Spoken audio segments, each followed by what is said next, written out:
أعوذ بالله من الشيطان الرجيم بسم الله الرحمن الرحيم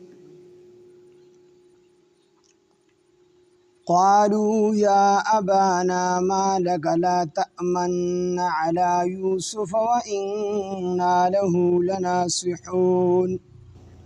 أرسله معنا غدا يرتع ويلعب وإنا له لحافظون قال إني ليحزنني أن تذهبوا به وأخاف أن يأكله الذئب وأنتم عنه غافلون صدق الله العظيم رب اشرح لي صدري ويسر لي أمري واحلل عقدة من لساني يفقهوا قولي رب زدني علما سبحانك لا علم لنا إلا ما علمتنا إنك أنت العليم الحكيم سورة يوسف دولسم سپارہ آیات نمبر 11 قالوا يا أبانا ما لك لا تأمنا على يوسف وإنا له لناصحون قالوا دی رونو اوی دی یوسف علیہ السلام رونو اوی یا ابانا اے زمون بابا اے زمون ابا جانا مالک تعالی سشوی دی لا تأمنا چې ته اعتبار نه کوي په مونږ باندې علی یوسف دی یوسف علیہ السلام په حق ل باندې و انا له لناصحون او خال دا چې مونږ د خیر خوایو دی یوسف علیہ السلام دارونه دارال یعقوب علیہ السلام لا خود دې آیات نه معلومیږي چې د یوسف علیہ السلام دارونه د یعقوب علیہ السلام دا زامنو دا د دینه مخکې هم څو پیرې د پلار له راغلي دي چې د یوسف علیہ السلام زموږ سره چکر لا پرېږده د دې آیات نه معلومیږي خو یعقوب علیہ السلام ورسره نه دي پرېښودل دلته کې دي رالل او یعقوب علیہ السلام د وجه ته مونږ باندې اعتبار ولې نه کوي د یوسف علیہ السلام خو زموږ رور دی د سره خو زموږ محبت دی او مونږ خو د خیر خوایو نو دې مونږ سره پرېږده مونږ سبا دپاره چکر له ځو نو دې د ځان سره بوځو نو مونږ سره به میوې وخوري هلته په ځنګل کې او لوبې ټوکې به را سره وکړي زړه به خوشحاله شي نو یعقوب علیہ السلام ورته وفرمایل دوه خبرې ورته وکړي یې ورته ده وویل چې دې زما د خوا نه مه بوځئ ده پسې بیا زه خفه کېږم د ده جدایي د فراق دا زه نشم برداشت کولی دویمه خبره ورسره دا وکړله چې کو تاسو یوسف علیہ السلام د ځان سره بوځئ نو شاید چې دې ستاسو نه شرمه خو خوري د دې خبرې نه یریږم چې هسې نه د یوسف علیہ السلام شرمه خو خوري نو د دې نه معلومیږي چې د یوسف علیہ السلام دې نابالغ و او مفسرینو لیکلي دي چې 2 کاله عمر د یوسف علیہ السلام په دغه ټیم کې ځکه چې شرمه خو خوري دا ماشوم دی ځکه خوري کنه دوی سړی شرمه خو نشي خوړلی نو یعقوب علیہ السلام دې ته وویل چې لومبۍ خبره خو دا ده چې زه د ده جدایي نشم برداشت کولی او دویمه خبره دا ده چې زه د دې نه یریږم هسې نه دې شرمه خو خوري نو یعقوب علیہ السلام دا خبره ولې وکړله چې هسې نه دې شرمه خو خوري دې خبرې نه یریږم دا خبره یې ځکه وکړله چې یعقوب علیہ السلام خوب لیدلی او خوب کې اینی چې یعقوب علیہ السلام وایي زه په یو اوچت ځای په غر کې ولاړ یم او یوسف علیہ السلام د دې غر په ویښ کې دی او لس شرمخان رالل په ده باندې حمله وکړله نو چې کله د لسو شرمخانو حمله کوله په ده باندې نو د دغې لسو شرمخانو نه یو شرمخ راپاڅېدو مدافعت یې وکړو یعنې د دې نورو شرمخانو مقابله وکړله او یوسف علیہ السلام یې بچ او بیا د هغې نه بس یوسف علیہ السلام ژوندي جاړه په ځمکه باندې ورننوت او غیب شو نو عبدالله ابن عباس رضی الله عنهما فرمایي چې یعقوب علیہ السلام ته دا خبره معلومه شوې وه د دې خوب نه دا تعبیر رایستلی و چې دا لس شرمخان چې د یوسف علیہ السلام دارونه دي او دا مدافعت چې کوم کړی نو دا یهودا د دې چې کوم مشر رورو نو ده چې کوم دی بچ کړی و د مرګ نه رونو له مشوره ورکړه چې موږ وژنو نه ځکه بیا به قاتلانو وګرځو خو یو ګمنام کوی ته به ورلړګو ماران لړمانان به وخورجو موږ به د قتل نه بچ شو نو ده چې کوم دی منع کړی نو دا تعبیر یعقوب علیہ السلام استلی وخت دا خبره معلومه شوې وه چې دا لس واړه رونه چې کوم دي دا شرمخان دي او دی به مادي او دی کې دا مشر رور یهودا نومو دغه مشر یا روبیل نوم یو دواړو چې کوم دي مفسرینو ذکر کړي دي. نو په دې دواړو کې یعنې دا دواړه د یو کس نوم دی خو مشر ورور یې و. نو یا یهودا مشر و یا د مشر ورور نوم یې روبیل و یا یهودا و. نو ده بیا د خپل ورور بچ کړی دی، د دې نورو شرمخانو مقابله یې کړې ده. یوسف علیه السلام ته دا خبره معلومه وه چې ده ته دا لس واړه وروڼه چې دا شرمخان دي، خو ډارېږي ورته ځکه نه شو ویلی، ځکه یې ورته ونه وی چې هسې نه دا وروڼه نور په دښمنۍ کې راشي او د دې په منځ کې اختلاف جوړ شي. نو که په دې موقع باندې دې پرېږدي په بله موقع به یې قتل کړي او د دې د عزت خیال یې وساتو، مخامخ یې ورته خبره ونه کړه چې تاسو شرمخان یې، تاسو به یې قتل کړئ. او دویمه وجه دا ده چې د قنعان په ځنګل کې به شرمخان ډېر. یعقوب علیه السلام دې ته دا خبره وکړه چې موږ یو جدایي نشو برداشت کولی، زه جدایي نشم برداشت کولی. دویمه وجه دا چې زه یېرېږم د دې خبرې نه هسې نه دې شرمخ وخوري.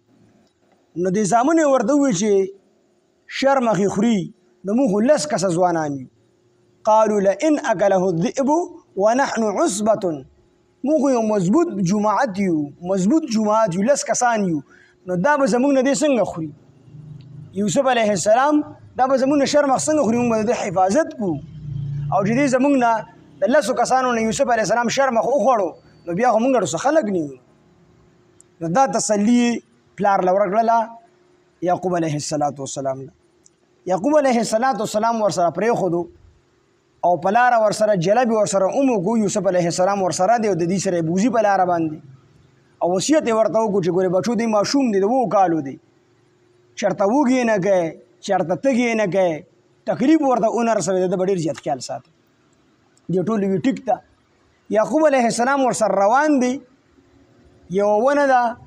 یو غټه ونه ده، هغه ونې پورې چې کوم دی یعقوب علیه السلام ورسره جلب وکړو، د دې سره لاړو. نو تر کومې پورې چې د یعقوب علیه السلام په نظر باندې یوسف علیه السلام ښکارېدو، نو یو ورور به راواغست، ورور یې راشه زما په اوږه باندې کېده، نو یو ورور په اوږه باندې واغست، څه ځای پورې به هغه ووړو، نو بیا به د بل ورور راغی، ورور یې مال یې راکړه، زما ډېر زیات خوښ دی، نو هغه به دې اوږه باندې کېنه. نو چې تر کومې پورې د یعقوب علیه السلام په نظر باندې ښکارېدو، نو دوی سره دا محبت او د مینې محبت خبرې په اوږه باندې به یې سورو. خو چې کله د یعقوب علیه السلام د نظر نه پناه شو، د کوم ورور په اوږه باندې چې یوسف علیه السلام ناست و هغه یې کته رالاړو او ورته وایي زه ځان له به خپله باندې که نه څپېړه یې ته وتمبوله. چاخ د دې روان دي او دی خو ماشوم دی، خپو کې دوره طاقت نشته دی، نو دی چې رستو کېږي نو یو ورور یې په څپېړه وي، نو دی بل ورور له منډه کوي، نو بل یې په څپېړه باندې وي، یو پړک ته وباسي. یوسف علیه السلام ماشوم دی، په ژړا شو، ژړلې چې ای ظالمانو ته څه کوئ؟ تاسو زما پلار سره چې کومې وعدې کړي هغه وعدې تاسو هېرې کړلې، او زما پلار یعقوب علیه السلام تاسو ته ویلي چې دی به وږې کوی نه، دی به تږې کوی نه، ده ته به تکلیف نه رسوی، نو تاسو هغه وعدې هېرې کړلې. دوی پسې مخ را وګرځو، وي څه شو ستا هغه ستوري چې یولو ستورو ته سجده کول نه، هغه ستوري دي بچ کړي که نه، هغه سپوږمۍ ده ته سجده کړې وه، هغه نور ده ته سجده کړې وه، هغه نور دې څه شو؟ هغه راویله که نه سجده ته وکړي. تفسیر قرطبي لیکي چې د دې نه معلومیږي چې د یوسف علیه السلام د وروڼو ته د دې خوب اطلاع په څه وجه باندې په څه ذریعه باندې ور رسېدلې وه، ځکه دا خبره یې ورته کوله چې تا دې هغه ستوري بچ کړي که نه، هغه سپوږمۍ دې بچ کړي، تا اوس هغه نور دې بچ کړي. دی روان دی جاړي، یو ورور له منډه هغه یې پسې پیړوي، بل ورور له منډه هغه یې پسې پیړوي، اخره کې د یهودا یا د روبیل ته مخ ور واړه، ورته وایي ای مشر وروره، ای رور جانه، تا زما پلار سره چې کومې وعدې کړې وې هغه وعدې تا هېرې کړې، ستا بړه کې رحم نه راځي، زه خو ماشوم یم، زه خو د تلو نه یم، 2 کاله عمر مې دی، کمزور یم، خپو کې مې هغه طاقت نشته دی، نو زه خو ستاسو په شان د چاغ نشم تللی او تاسو ما ته تکلیف ولې را رسوئ. نو د یهودیا یا د دې روبیل په زړه کې الله تعالی رحم ور واچو او د وروڼو ته ویې ظالمانو دا خو ماشوم دی، ده څه ګناه کړی تاسو یې وښیئ تکلیف ورله ور رسوئ.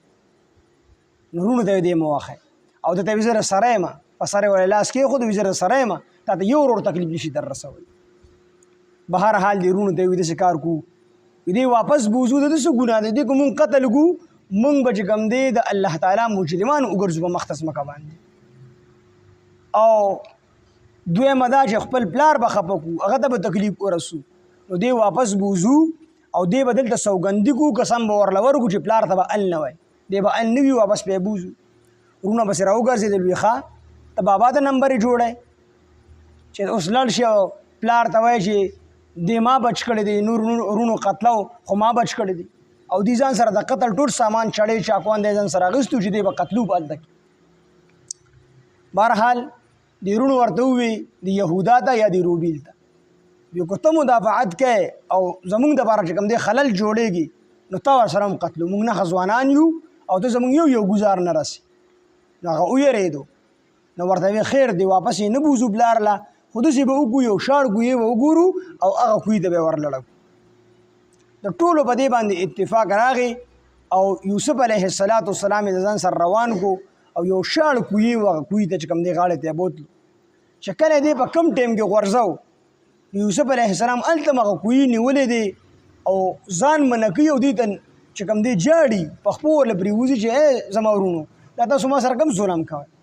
تاسو خو د پلار نه زه د دې دپاره راوستی وم چې دی به دلته کیل کود وکړي او دی به چې کوم دی دلته کې میوې وخوري، دی به چکر ولګوي، نو تاسو خو ما کوی ته غورځوئ دا ولې. ډېرې چغې ورته ووالې خو د یو ظالم په زړه کې رحم رانغی. آخره کې یوسف علیه السلام دې کوی ته ورلړه. روایتو کې راځي چې کله دې کوی ته ورلړه کو الله تعالی جبریل علیه السلام راولېږو، دې تړلی و په پړي باندې او چې کله د کوی دې نیمه ته شو دا پړی غوڅ کړو، نو دې کته په زور باندې لاړو، نو کته چې دې په زور باندې سوتلو نو جبریل علیه السلام راغلی و دې نیولی و د کوی په دې سیټ باندې یو ګټه واګټه باندې کې او الله تعالی یې موږ ته په زړه کې وحي ور واچول، په زړه کې ورته الله دا خبره ور واچوله چې خفه کېږه مو دا څه چې دا سره دې وروڼو کړي دي نو دوی به یو ورځ ستا محتاجه کېږي، تا ته به الله تعالی مرتبه درکړي، عزت به درته درکړي، پیغمبري به درکړي، بادشاهي به درکړي او دا وروڼه به ملامته ولاړي ستا مخې ته، ته به دوی له سزا هم ورکولی شي، خو په دغه ټایم کې به دوی تا نه پېژني او ته به د دوی نه بیا دا تپوس وکړي چې تاسو زه ولې ورلړه کړې وم. نو دې کې یوسف علیه السلام د دې وحي تسلي وه. دویمه پکې دا بشارت و چې په دې کوی کې ستا مرګ نشته دی، ستا د دې وروڼو د لاسه ستا مرګ نشته دی، ته به راوچتېږي، تا به الله پالي او تا به الله د دغې مصر بادشاه جوړي او دا وروڼه به راځي تا ته محتاجه کي. دا خبرې ورته الله تعالی په زړه کې ور واچولي، وحي ورته الله وي موږ دې ته وحي وکړله. خو دا پیغمبری والا وحي نه ده، دا ولایت والا هغه کشف چې ورته وي دا هغه دی. ځکه چې پیغمبر ته وحي راځي د 40 کالو نه پس. یوسف علیه السلام خو لا ماشوم دی، الله تعالی پیغمبري نه ده ورکړې، نو وحي دې ته نشي ویلی، هغه دا د ولایت هغه وحي ده. زړه کې ورته الله تعالی دا خبرې ور واچولې د جبریل علیه السلام په ذریعه باندې. نو بس دې دا کوی ته ورلړه کول ته کې الله بیا تربیت کو نور بیا اوږده واقعه دی بیا ټیم په ټیم باندې وایو انشاءالله. قالو دوی وویل ورونو وویل یا ابانا ای زمونږ پلاره ما لکه تاله څه شوي دي لا تأمنا چې ته به مونږ اعتبار نه کوې، ته به مونږ یقین نه کوې علی یوسف د یوسف علیه السلام په حقله باندې و انا له او بېشکه مونږ خامخا د ده دپاره لناصحون خامخا خیرخوایو و انا له لناصحون او بېشکه مونږ د ده دپاره خامخا خیرخوایو ارسله پرېږده ده لره معنا زمونږ سره غدن سبا یرتع چې دی اخري میوې ویلعب او دی لوبې ټوکې وکړي، دی لوبې وکړي کیل کود وکړي، ویلعب دی کیل کود وکړي و انا له لحافظون او بېشکه مونږ د ده حفاظت کوونکي یو، مونږ به د حفاظت کو، هیڅ قسمه تکلیف به ده ته نه وررسي، نه به شرم خوري نه به منظر یو. قال یوسف علیه السلام یعقوب علیه السلام فرمایل انی لیحزننی ما غمجن کوي دلرا، ما غمجن کوي دی یعنی د دا جدایي مې غمجن کوي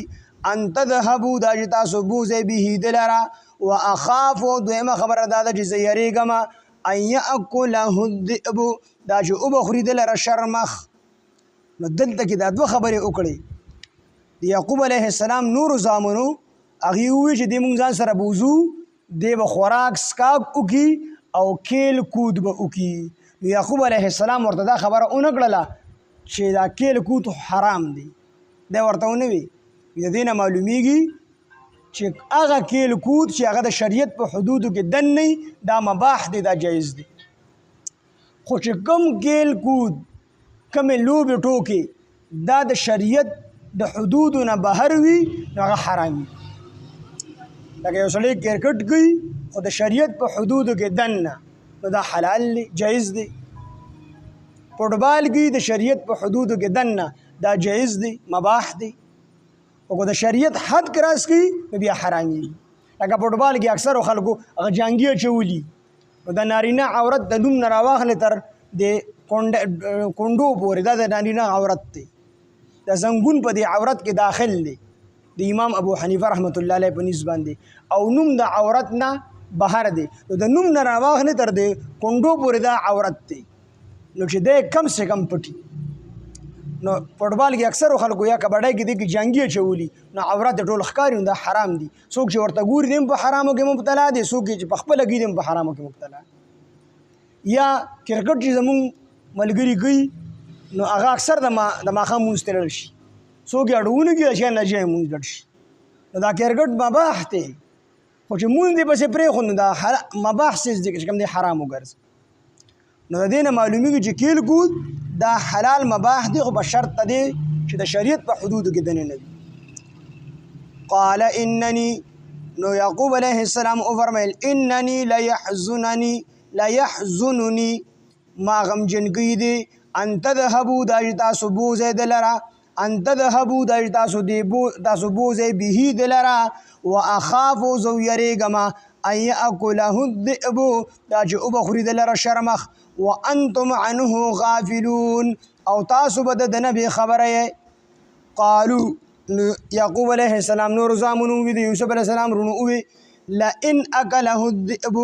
کوچری او خړو دلرا شرمخ ونحن عصبه او مونږ مضبوط جماعت یو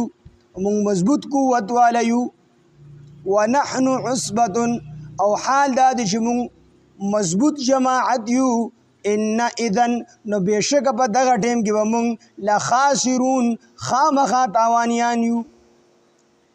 یعقوب علیه السلام د زامنو وی کوشری د یوسف علیه السلام زموږ د مضبوط جماعت نه د لسو کسانو نه شرم خو خړو نو بیا هم مونږ څه خلق نیو یا مونږ ډیر کمزوري چې مونږ دومره مضبوط جماعت یو مضبوط کسان یو او یو ماشوم عبادت مونږ نشو کولی نو بیا هم مونږ د خېګړې نه یو د چانو نو د دلته خپل قوت او پلار راځي کوم دی ادوار ورکا وغه ښکارا ونحن عصبه مونږ مضبوط جماعت یو عصبه دا د دریو نه د پینځو نه راواخلې تر لسو پورې شمیر ته ویل شي پینځو نه راواخلې لسو پورې شمیر ته عصبه ویل شي ونحن عصبه او مونږ مضبوط جماعت یو ان اذن په دغه ټیم کې بیا مونږ لا خاسرون خامخا تاوانیان شو فلما ذهبوا به پس هر کله چې دوی روان شو به ولما ذهبوا پس هر کله چې بودو دوی به دلاره یوسف علیه السلام لره واجمعوا او دوی اتفاق وکړو ان يجعلوه دا چې وګرځي دلره فی غیابت الجب په ګمنام ګوهی کې واوحینا مونږ وحی وکړه الیه دتا لتنبئنهم چې خامخا مون خبرو تعالی را تا خبر درګو تعالی را بامرهم هذا د دې په دې کار باندې تا ته مونږ پویو تا ته مون خبر درګو د دې په دې کار باندې چې تاسو سره کم کړی دي د دې په دې کار باندې وهم لا يشعرون او دوی به شعور نه لري ان دې به په دغه ټیم کې تا نه پیژني تا ته الله تعالی دا مقام او مرتبه درکړي چې دی بیا ستا لاندې وي ته بیا دې د سزا ورکول شي نو تا به مونږ چې کوم دی بادشاه جوړو پیغمبري به درګو دا ټولې خبرې به تا ته چې کوم دی میلاویږي او تا ته بیا دارونه راځي دی به تا ته کینی او دی ته به دی بیا تا ته ملامت وي په دغه ټیم کې ته به دی به تا پیژني نه په دغه ټیم کې خو چې کله دی او پیژني دی به بیا تا ته ملامت وي نو دا وحي ورته الله تعالی وکړه لتنبئنهم واوحینا او مونږ وحی وکړه الیه دتا لتنبئنهم چې خامخابا نبأ ينبئ